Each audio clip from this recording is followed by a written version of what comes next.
I know I am super late with this. I literally just got back in town. I had to go to New Orleans for a family emergency, and I was there for an entire month. So I am just getting a chance to decorate for the fall just a few days before Halloween.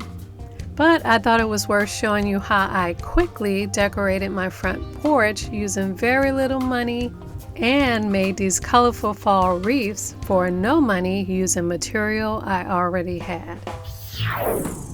Well, since I only had one day to get everything done, I only went to 2 places to get everything you see on the front porch, and that was right around the corner.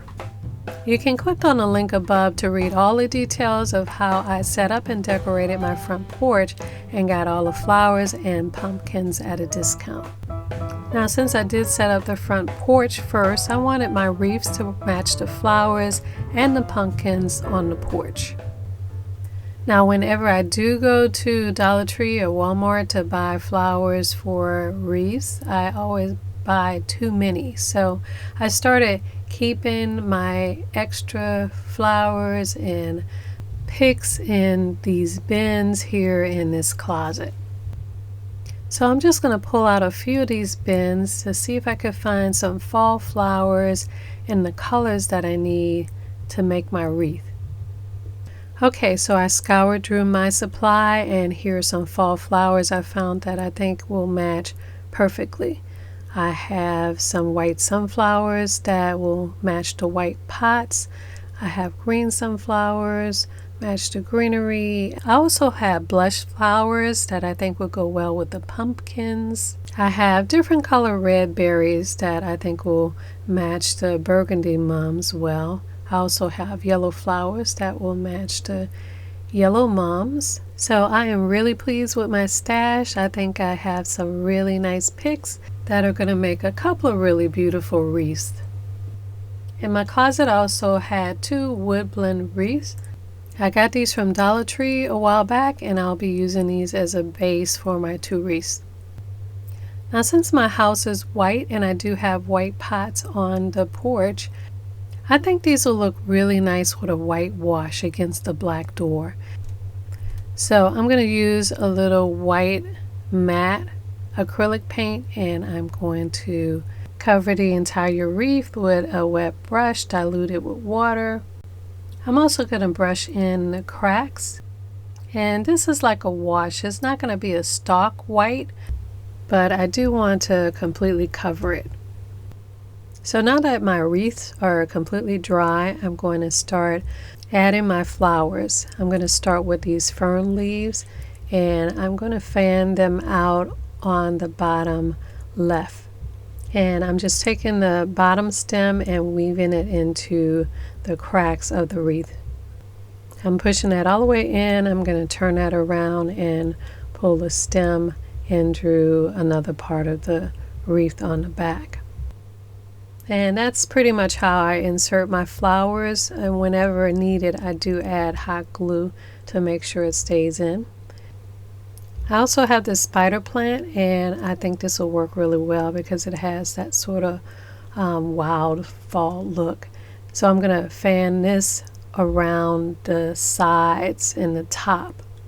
And I always like to start with the greenery first, or leaves if you have them, mainly the longer pieces.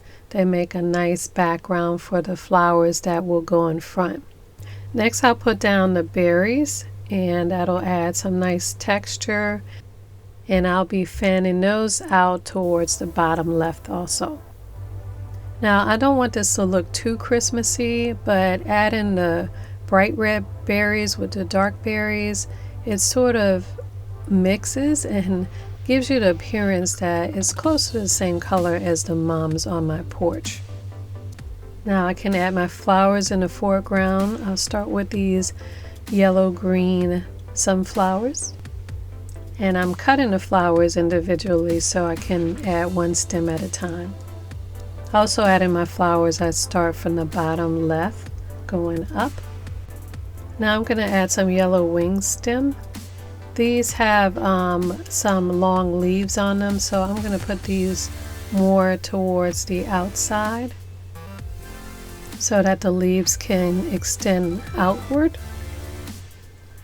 Next, I'm adding the white sunflowers and a couple of the blush sunflowers. Now I think I really need to add some red berries at the top to extend that color. And I think it just needs one more thing, just a little more touches of white. So I'm going to add some white berries right here at the bottom. And I'll fan those out. And I think that is perfect. Now to finish this off, I just want to add a ribbon at the bottom. And I have this nice gold ribbon, which is still in the same color scheme. And I'm just going to pull out the whole spool and make a nice big bow right here at the bottom on the side. Actually, let's make a double bow. I have enough ribbon for that. Now, I do admit these colors are bright and sunny and colorful, and colors you might see in summer. But the berries, sunflowers, and the white do give you enough of a feeling that it's fall. Now, I am really tempted to add some fall leaves, but I think this is perfect. I really like it the way it is. Now, since I have double doors, I'm going to create another wreath the same way, but the flowers will go on the opposite side. And voila, here it is. Now I have my wreath ready to hang on my doors. And since I have decorative ironwork on my doors, I'm just going to twist the black wire around the back so that I could tie the wire to the door and hang my wreath. So that is how I was able to create two lovely wreaths for my front door for the fall at no cost, and decorate my entire front porch for very little money. So remember, the next time you're in a hurry to decorate, you might not have to go very far from home to get everything you need. Hey guys, I just added new items to my Etsy store with free shipping. And if you need more detailed instructions on some of these projects, for just a few dollars, you can get instant digital downloads of full color step-by-step instructions with templates for some of your favorite projects. And check out my Amazon page where you can pick up my multi-surface acrylic metallic paint, back in stock with 8 beautiful shimmering colors. You can mix millions of colors and create endless home beauty for indoor and outdoor projects. And while you're there, pick up my Book of Elegant Home Crafts Volume 1 with all your favorite projects together in one big beautiful colored step-by-step instruction book. On my Amazon page, you'll see all my favorite crafting tools and supplies used on this show, and you can add them all to your cart for the one-click fast and easy shopping and delivery convenience of Amazon. I'll be working every day to make crafting fun and easy for you. Follow me at Your House of Home and Your House of Home TV on all social media for extra home, food, and gardening tips.